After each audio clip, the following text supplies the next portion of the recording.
concerns about the security of the country, and many are saying and wondering why these two organizations cannot work together and they're working effectively.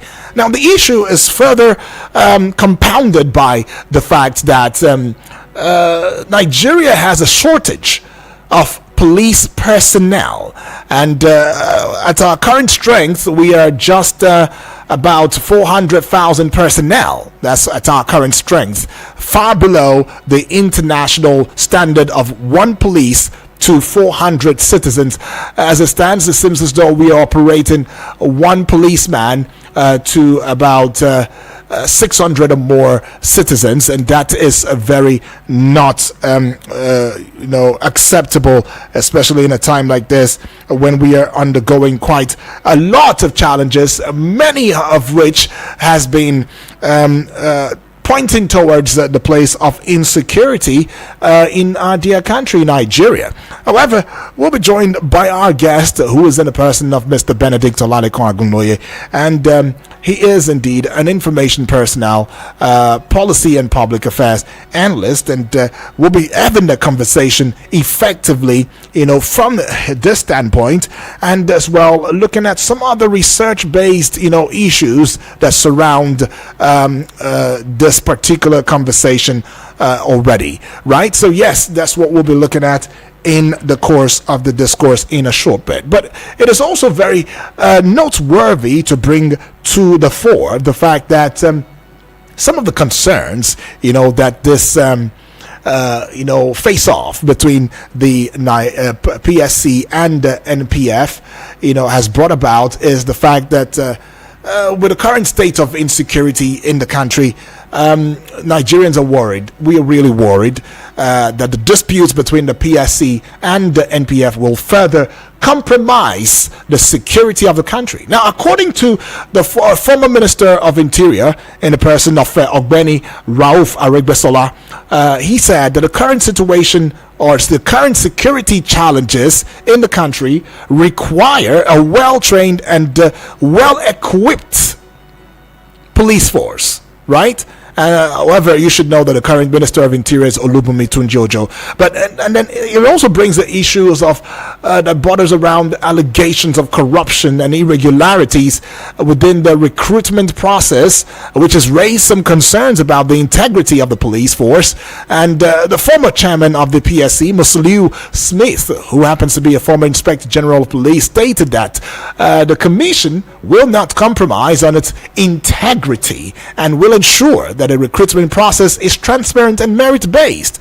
And in terms of whether or not we have the manpower, the shortage of police personnel has raised also the concern about the ability of the police to effectively police the country.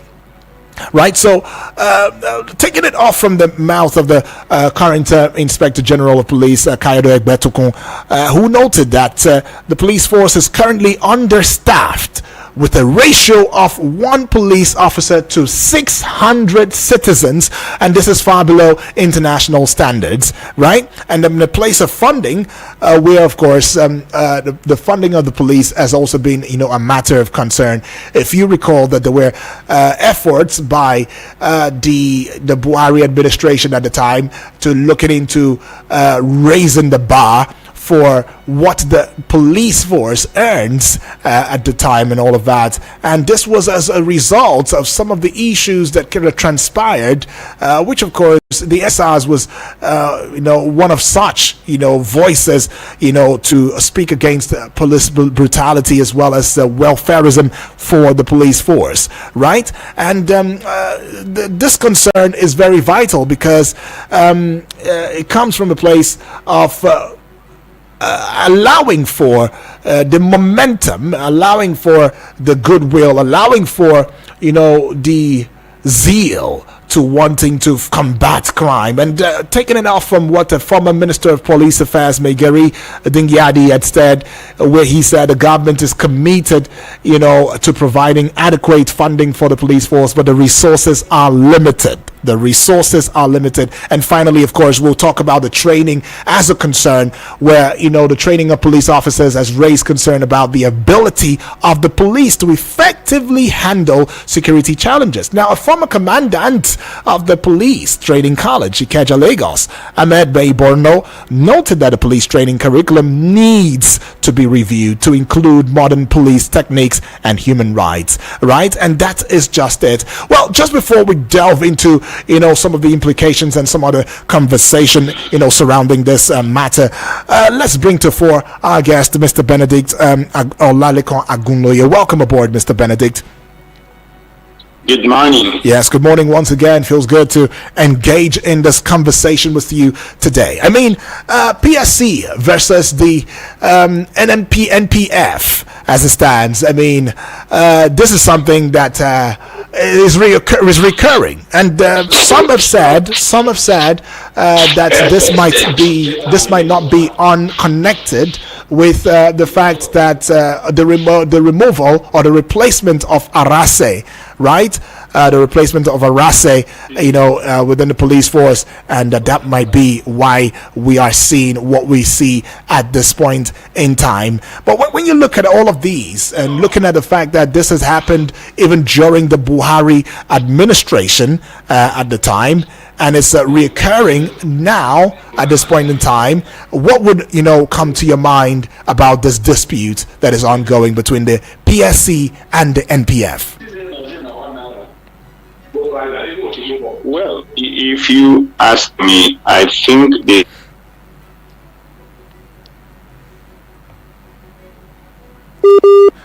Hello, are you there?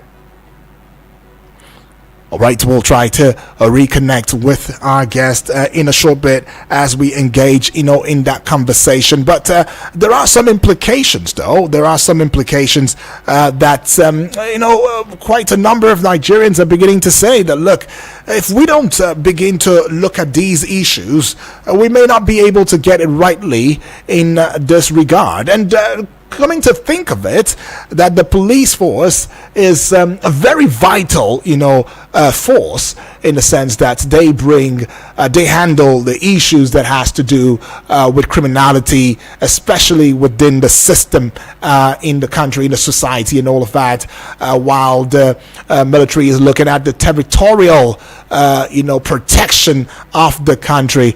And then it has some implications, right? Because they live with us, they live amongst us, they live around us. And there has also been calls for a state policing system that should allow for a better policing system for the country, a better way of settling dispute and bringing sanity to our society. And as you well know, society without law would only lead to anarchy. Well, getting back with you, Mr. Agunloye, are you there?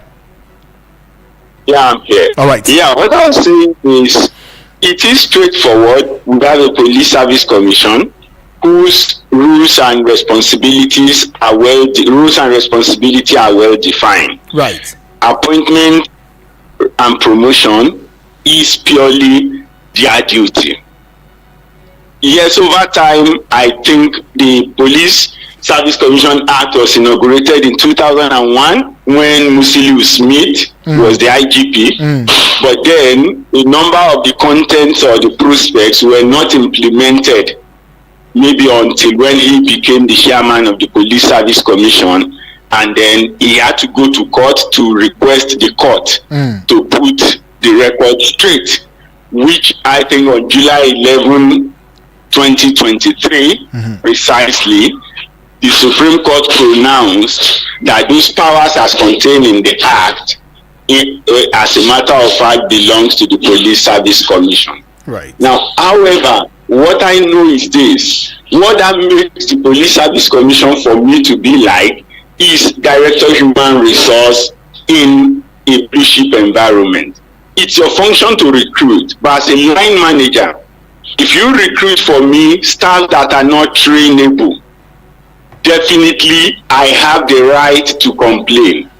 And if you think I cannot complain, then I can decide to absorb them into the training school and refuse to graduate them because they are not qualified. Right. But we don't have the luxury of time to go testing that. So if from the foundation the police force think that these people are wrongly recruited, I think that the Police Service Commission should allow a proper investigation in the process.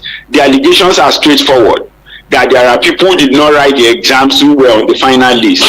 That there are people who passed and did well in the process and were omitted from the final list. Right. I think those are verifiable excuses, and those things should be verified rather than the union coming together and demanding a removal of the IGP, who is possibly due for retirement even in another 1 or 2 months. Right. I think that they should all go back and imbibe the spirit as of Musiliu Smith, which is we will not continue to be here, but let's put down a process that will continually work in the interest of all and in the interest of the nation. So I think that the issue on ground is beyond IGP Egbetokun and Arase or the people in Police Service Commission. So it's about the future of the nation. Right. The people you are recruiting now, some of them are going to be in service for 30 or 35 years. Right. So it tells you that if the foundation is destroyed from now,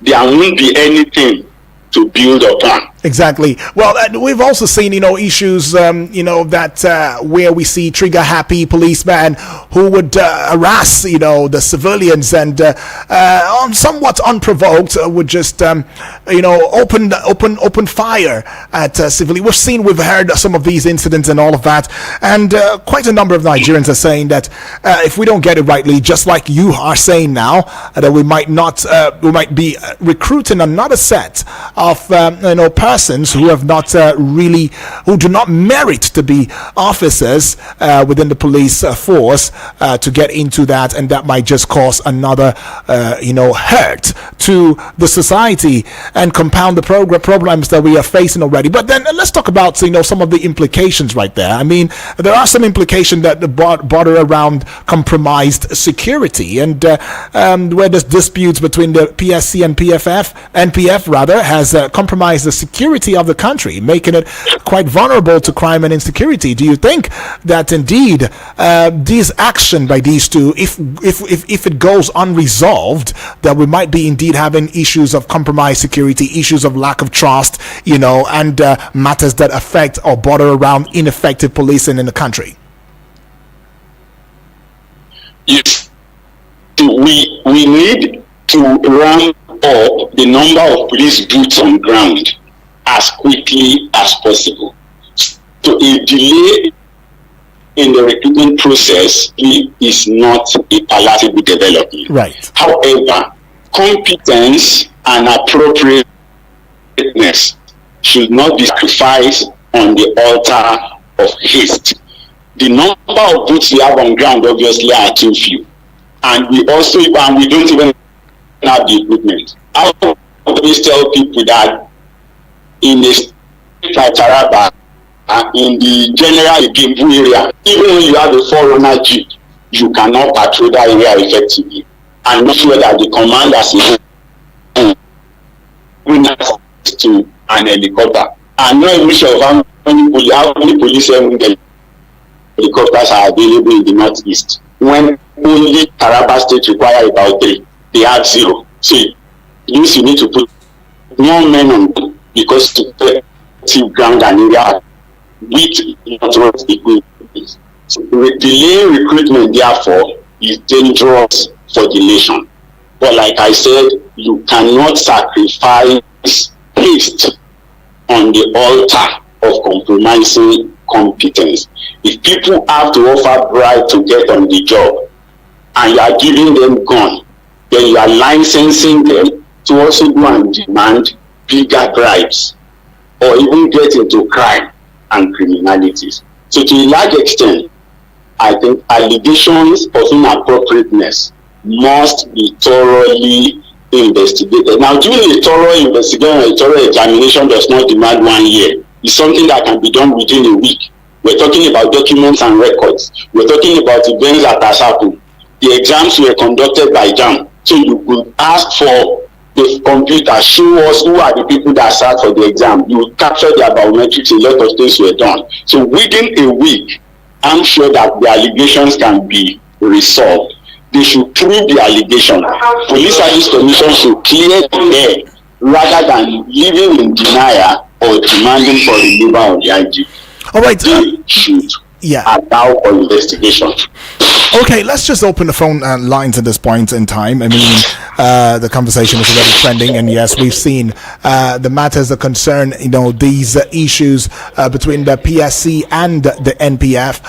What would be your take, especially in a time where Nigerians are saying that, look, hey, it's time that we began to see to it that we integrated, more Nigerians who are viable, who are qualified into the system, so that we can bring some sanity. I mean, quite a number of persons have also said that it is the place of illiteracy and the quality or the poor levels of persons that has been recruited. That's why we're having what we have within the police force. But what would be your 2 cents, in this regard? What would be your reflections as well as your inflection to what is going on between the PSC and the NPF? And what should we do? What could be the way forward? As seen to it that this has happened during the Buhari administration and is recurring even in this current administration. 0907-353-0044 is that number to call. The other number is 0908-766-8888. So let's take this call. Hello, good morning.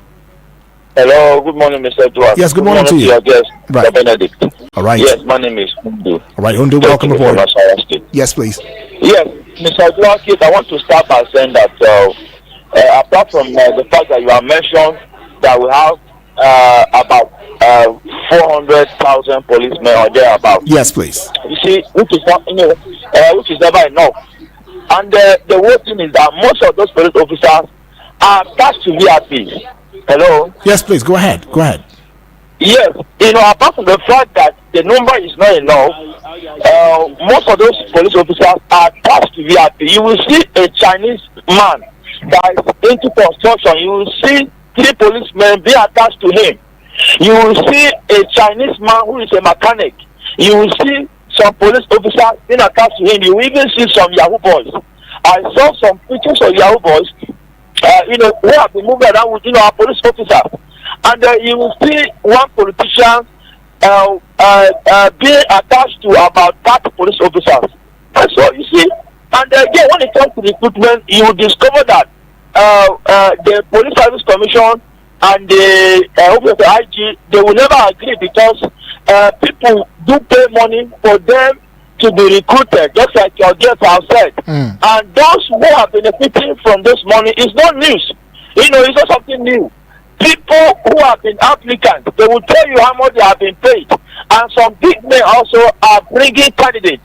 Some of them are collecting money. Like in my area, somebody brought form, you will fill, and you will pay about 150,000. And they will show you whether you pass the exercise or not, you'll be employed. So I think it is because of this that the IG of police and the Police Service Commission is having problems, because those who collected money, their candidates did not see any position to fix their candidate, and they will have to return those monies, and that is why they are fighting. And lastly, I want to say one thing, that the police are found not taking care of their personnel. Some of those police officers even have to buy their shoes, even have to sew their uniforms, and that is why you see somebody that is carrying gun, can shoot anybody because of 200 naira. So the police authorities need to look into this, but taking care of their personnel, because somebody who is carrying a gun, you cannot keep him hungry. You cannot allow him to be buying shoes for himself and buying police uniform for himself. Thank you. All right, thank you. Take and be right there. Highlighting some very salient points. Right there. And you also want to join the conversation? You can as well head on to the WhatsApp portal number 0909-705-4450. You can send your message as a text message or even a voice note, and we would go conversational in the matter. Well, we still have our guest and. Good morning, my brother. Yes, good morning, my brother. Good morning, our guest over there. He's trying his best on his analysis. Right. So I just want to say about our police. What's your name? What's your name? Where are you calling from, please? Okay, my name is U&D. My name is U&D. I'm calling you right here in the heart of Abuja. I'm calling you right here in Sokoto. Oh, wonderful. All right, UD, let's get into it. Yes, sir. Yeah. So, our Nigerian police, frankly speaking, we really need to get them to be, you see this Nigerian police station funds that the police are, they're supposed to, if police people are trying, but they really need to do more. Because actually our population, if you check India, if you see 100 people in India, about 40, more than 40 to 50 are police people, if no more than half are police. So this one, go and make the research. Right. So, if even when we come to police community policing, we really by now we're supposed to be doing it. Community policing is the best. Okay. Because you need to cover of your location, your comfort zone in your particular place. So we need to work well in our police because the executive need to, change the narrative and make things work. This is 21st century. We are Nigeria. Many people left from us, but today we are going backward. Right. Which is not really palatable to us, but hearing all these things. Okay. Last time you heard about Mr. President, our former President, Olusegun Obasanjo, that statement. His regime was really not better. He could not try some things and go scot-free. So I don't know why we are not learning, trying to, meet up to... Right. We are doing that. All right. All right, Eugene. Thank you so much. God Added their voice in the discourse, but then there are also some issues that border around, some comparisons. If we were to compare, right, compared to other West African countries, Nigeria police force is one of the smallest, with Ghana having a ratio of 1 police officer to 370 citizens, and in Senegal having a ratio of 1 police officer to 300 citizens, and Gambia having a ratio of 1 police officer to 250 citizens. And that's on the one part. And then you might also want to consider the place of the salary structure of the Nigerian police officer, and it's also a cause of concern. I tell you, with many officers, they're earning even below the minimum wage compared to other West African countries. Now, Nigeria police officers are among the lowest paid, with Ghanaian police officers earning an average of Ghana 2,500 Ghana cedis, which of course, if you approximate, it's 125,000 naira per month. Senegalese police officers are earning an average of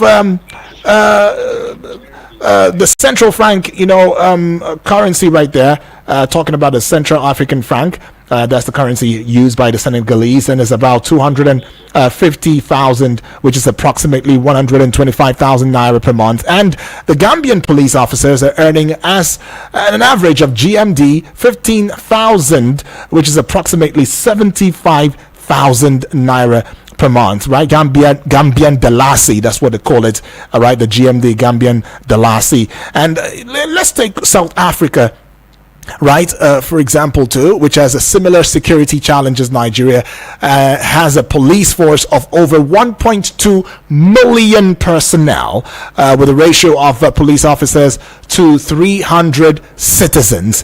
Now, the starting salary for a South African police officer is approximately, the South African rand of 20,000, South African rand, approximately 400,000 naira per month. Now, if you put all of these together, Mr. Benedict, are you there? If you put all of these together, would you say that we have, in this dispensation of Nigeria, which is about over 200 million people, the largest, most populous black, nation of the world, have we done well in terms of the capacity, the size of our police system? And is it that we are finding it a hard time to recruit people into the force? Is it also that we are having unwilling citizens who are refusing to join the force? For you, and what can we do to ensure that we are having enough capacity that should indeed police the country in view of our population? You see, when you come to matters of comparison, Right, we also need to look at other things. Now, I do know that the UK use a lot of technology in their policing, okay, but Egypt does not employ so much of those technology. Rather, they have sufficient boots on ground. okay, But in accompanying those boots on ground, they have cars. I think that all policemen in Egypt, official accommodation, not necessarily in the barracks, but among the people. Because the government build the houses and spaces are reserved. They are sold to the people, but they reserve flats and strategic places for the security forces, particularly the police and the secret service. So a policeman, for instance, is accommodated. The children are going to have free education, right, and he has the logistics to do the job. Now, you won't begin to compare whatever is paid with what somebody in Nigeria is paying. Some of the things he gets for free, if you have to pay some people elsewhere 100,000, the chances are that they might not be able to cope with that standard. Now, the standard of living also varies from country to country. People are quick to see Angola as an oil-producing nation like Nigeria. But Angola, at some points, a few years back, was the most expensive. That's Luanda. The capital of Angola, some few years back, was the most expensive city in the world, even though it's located right in Africa. So those things will come to play. I don't know about now. Long ago, Ghana do not sell banana in bunch. They sell it one piece. They will cut one banana for you and you pay. So we are not, I don't think there is basis for comparison. Okay. But we need to look at our own genuine case and see how we go forward. Our police is short-staffed, no doubt about that. We need to do rapid recruitment, no doubt about that. Right. There are willing and able-bodied men who want to serve in the police, no doubt about that. Now you only need to put process in place to ensure that these willing and able-bodied men are rightly recruited into the force. Put process in place. That's what you're saying. Rightly recruited. Okay. The fact that you need to recruit people is not an excuse to bring in riffraffs, to bring in the wrong people. No. There should be proper background check. There should be proper screening. There should be a proper exam. The physical items should be checked. Documentation should be proper. And I think that is what the IGP is asking for. And I don't think he is wrong to ask for that. But I mean, and we deserve nothing less than that as a people. Mr. Benedict, I mean, the same thing has happened during the Buhari administration. It is recurring again.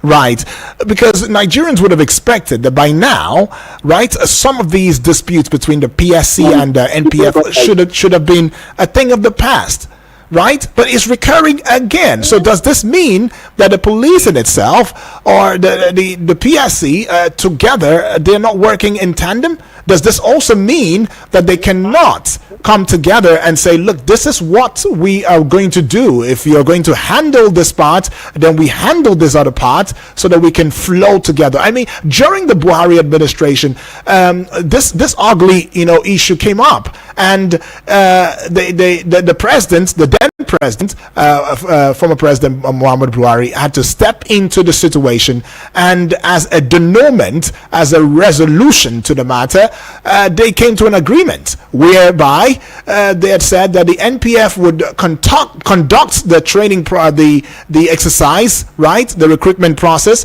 while when it comes to logistics, the PSC will handle logistics. And they came to that settlement.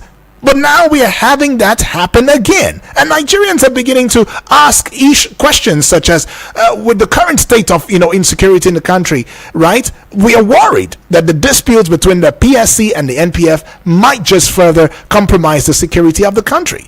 And then it also boils down or trickles down to how can I feel safe when the two organizations, responsible for my security cannot even work together.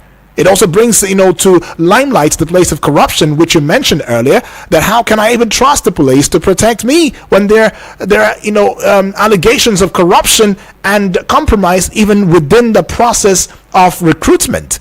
And then you also want to consider the place of whether or not the police can effectively police the country when they're understaffed and underfunded, right? So the place of funding also, comes into limelight. Now, if you were to sum all of these together, don't you think that we are in a state of, in a critical state where we need our security, especially the police force, to be beefed up, and we should not begin to have issues of a PSC and an NPF, going at loggerheads at a time like this? Well, I would say that the case where we were 3-4 years ago is not where we are now. Now, under Musiliu Smith, like I told you, Musiliu Smith was the IGP in 2001 when Police Service Commission Act was produced. The act had not been followed until when he became fully the chairman of the Police Service Commission. Right. And so what he tried to put in place is, let's follow what the law says. If you cannot amend the act, then let's obey it, which led to him going to court. And I think the Supreme Court has settled the matter as it relates to the act, right? Which is that appointment and promotion is a function of the Police Service Commission. Right. That's straightforward. What about recruitment? Now, like I said, okay, go ahead.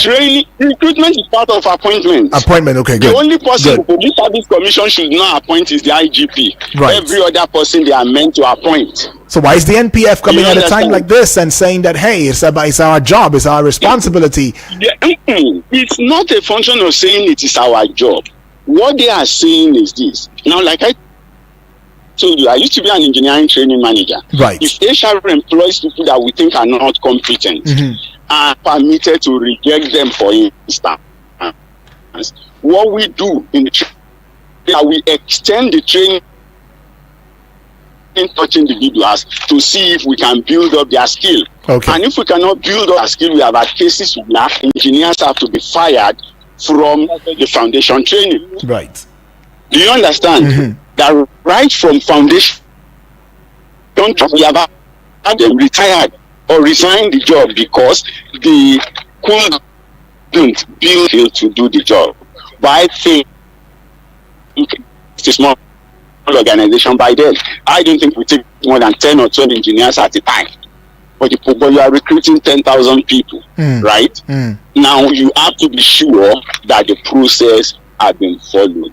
So if the man you are employing for says that I am not comfortable with the people that you have taken, and these are the reasons why I am not comfortable, right? The exams were written, processes were followed. Come out with a detailed report, which can be done in a week or less than a week, to say that, okay, your allegations are baseless, not by banding words. The first response you are getting from the PSC right now is that the IGP should be kicked out.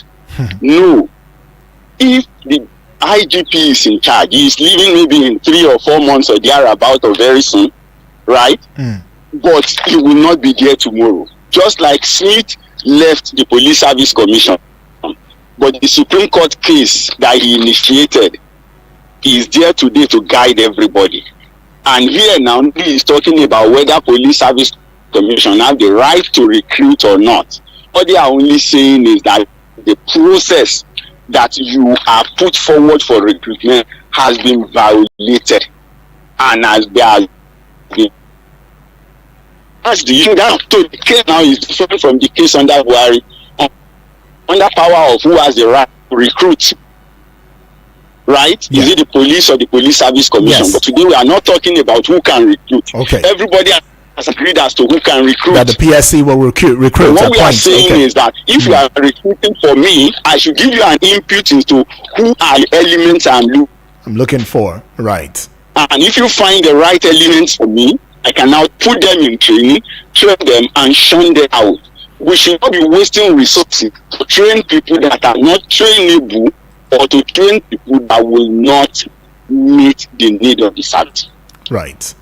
Well, anyways, let's still get the phone lines open right there. 0907-353-0044 is that number to call. The other number is 0908-766-8888. And the WhatsApp portal number is 0909-705-4450. You can send your WhatsApp voice note to that number, as well as your WhatsApp message to that number. You might as well want to keep it short and simple as we engage the discourse. Now, Nigerians have some expectations, and one of such expectations will be the resolution of this dispute, where Nigerians expect that between the PSC and the MPF, there should be some amicable and quick resolve, to the issue. And Nigerians are expecting the police to improve the security in the country, despite the challenges. And there is also the place of transparency, where you've mentioned, where Nigerians are also saying and expecting that the police recruitment process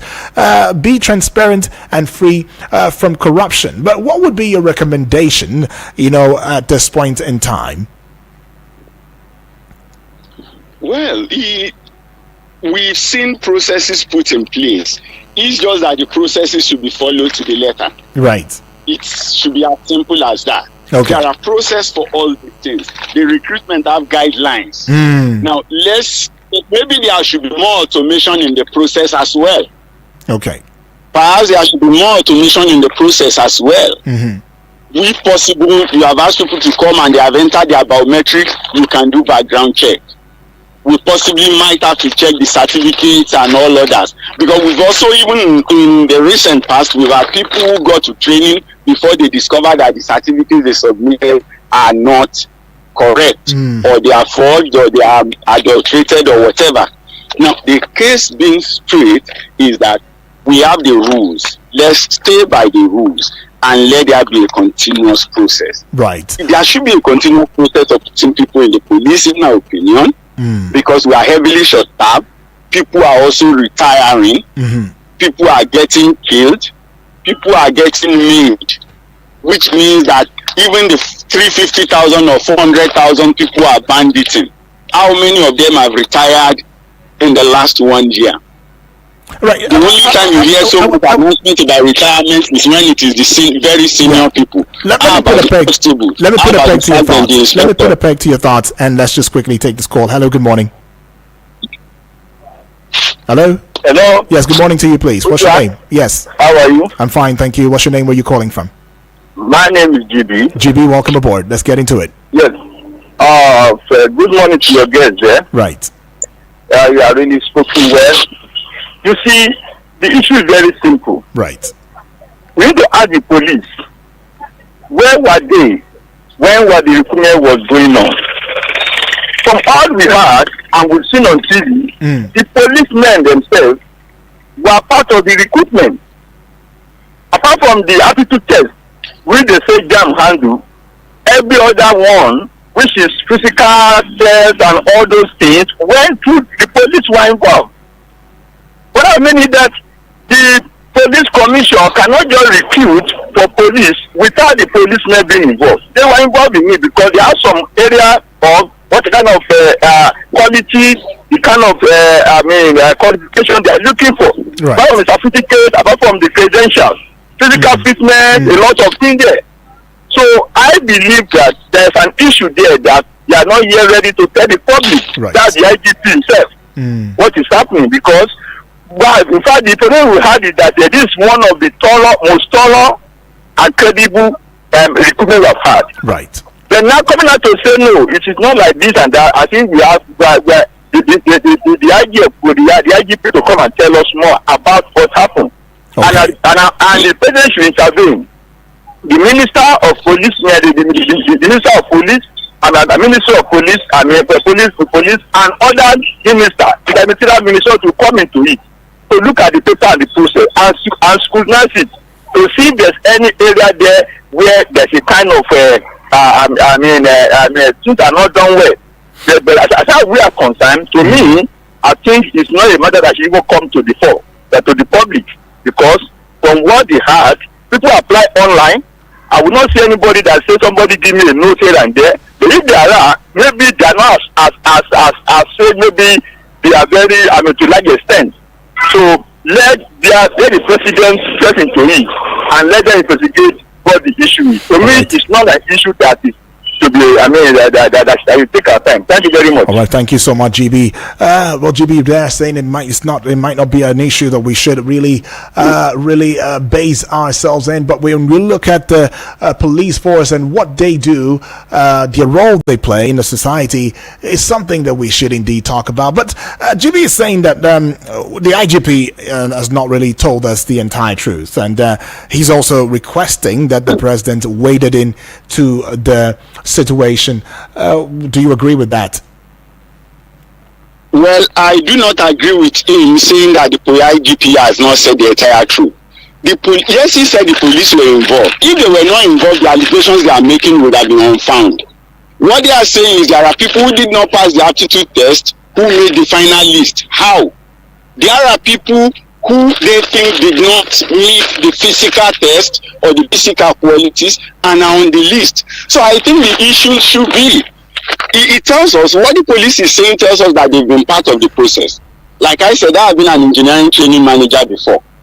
And sometimes the HR and other people in the business have people they want to put into the department. Right. I am there representing my department. I'm not the head of the committee. Mm-hmm. I can only make my comment. And there have been instances that there were people we knew ab initio were not fit for the job. Right? Mm-hmm.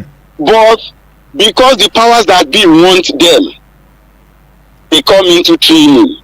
You release the other people to go to the field and they do not measure up. And eventually the same HR who brought them in will now have to get them to write a resignation letter. So we've had people who either resign or were fired while they were in training. But like I said, that is a small organization. Okay. For 10,000 people, you can't be waiting for that process. So if there is, the police were very clear on the allegation. So it is for the PSC to prove the police wrong. But Mr. Benedict, bring out the record. Yeah. But couldn't this have been avoidable in the place that if there was improved communication, if they were in the process, from the very start, the PFC and the NPF, shouldn't they have established a clear, effective communication channel to avoid misunderstandings and misinterpretations? Because that's what's bringing this. And you mentioned the place of clear guidance, clear guidelines, now, right? And the issue here is, did the police make a press statement or wrote a letter to the PSC? Right. We are talking here about a letter from the police to the PSC. Is it not? Mm-hmm. So whether it got to the press from the police or for the PSC is a different case. Yeah. But I think that there are grounds for objection, and the police have made their ground of objection known.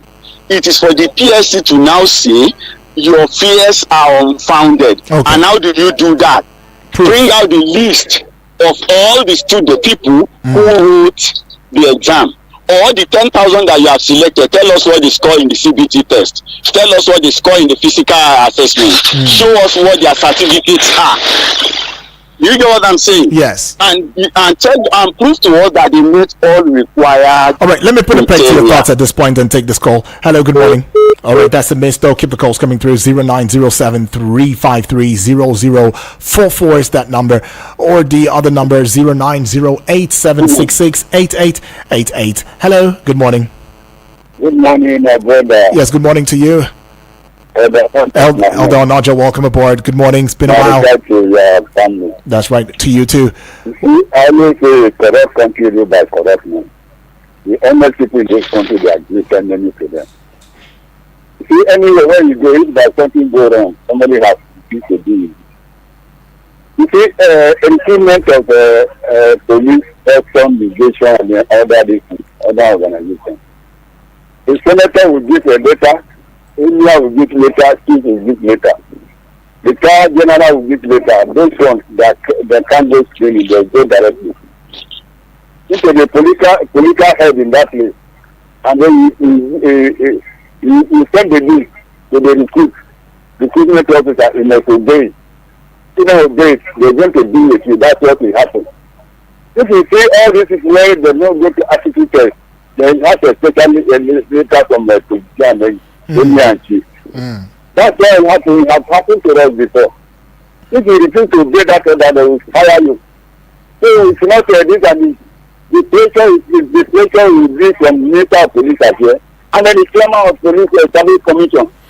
They are political appointments, and the politicians, they must send me to them. And then they refuse, they are going to deal with them. That's the clear issue there. So if the police want to complain, they will complain. And if they complain too much, they are going to deal with the Inspector General of Police. You know how Inspector General of Police with the chairman of the other service commission. You know how they drag themselves before. That's a court. Because the Inspector General of Police went the right to follow. But that man, he appointed by a political appointment. You have to follow what they give the impression. Okay, Elder Onaja, thank you for that already. Mr. Benedict, I mean, we're still right here in that conversation, and Tekenbi has sent yet another message right here. It says, good morning, Daniel, listening from Nasarawa State. It says, the PSC and the office of the IGP will always have issues concerning new recruitment of police officers. The government over the years refused to give our police officers good life. Egypt has one of the best policing system in Africa. Also in Egypt, their officers are well taken care of, right? And it says Tekenbi Hundu right there, right? Well, based on what he says and all of that, you've heard from Elder Onaja as well. It is no gainsaying that, look, if we must indeed begin to get it rightly at a point like this, there needs to be a clear guideline, right? Where there should be rules and regulations for police recruitment, and it has to be clear, ensuring transparency and accountability. And there should also be, don't you think, an independent body that should establish, oversee police recruitment and training, and maybe ensuring international standards are met, right? We've spoken about funding many times over again. There's been talks about community policing, training and capacity building and all of that, merit-based recruitment, transparency and accountability, internal collaboration, and not all of that, community engagement. Now, what would be your final thoughts, on this, particular issue? Maybe in 1 or 2 minutes. Well, my final thought is simple. Number one is that the rules and regulations guiding recruitments are very clear. However, the operators are not. From what we are seeing, the operators are not engaging the process effectively, and there is no operational efficiency. Okay. They need to work on that. Don't just do the right thing. Don't just do things right, as I will say. Right. Do the right thing. When you do the right thing, there will be no issues. Okay. You should be able to tell us, with this CBT, and we decide to take the best 5 from each state or the best 10 from each state, because we must have representation. And then anybody who is now contesting that know that, in this state, these are actually the best 5. Not that you took the last 5 and you left the best. Okay. That's that. Then, of course, funding is not the issue as far as I know, until the operational efficiency is put in place, until people are ready to do the right thing. If you bring in the funds will still be wasted. Okay. There are wastages in many aspects and in so many areas of the nation. Right. And until we do some things correctly, the wastages will continue. Right. And I think that people who are interested should actually go back and read the Police Service Commission Act of 2001. Okay. The Act is very clear and very specific on the rules of the commission, and that of course, the police. And like we said, the commission has the right over appointment and promotion of every other officers apart from the IGP. Okay, Mr. Benedict. And if there are issues and people say this thing is shrouded in secrecy, all you need to do is bring out a report that is verifiable to show that whatever you have done has been done in an honest manner, and that I think will fulfill to the entire task. All right, Mr. But as a matter of urgency, the police need to recruit, the police need to train, because we need more boots on ground. Thank you, far too kind, Mr. Benedict Oladeko Agunoye. You are an information professional, policy and public affairs analyst, and we look forward to having conversations with you, and thank you for bringing your thoughts on this one. Right.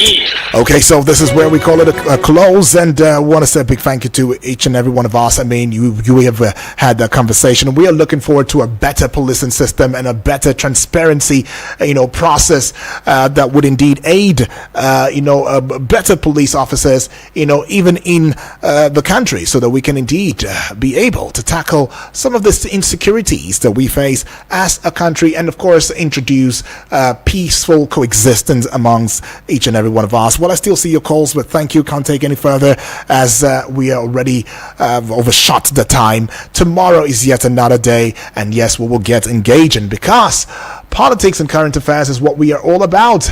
The powers and the people, and politics we address. My name is Udrak Daniel.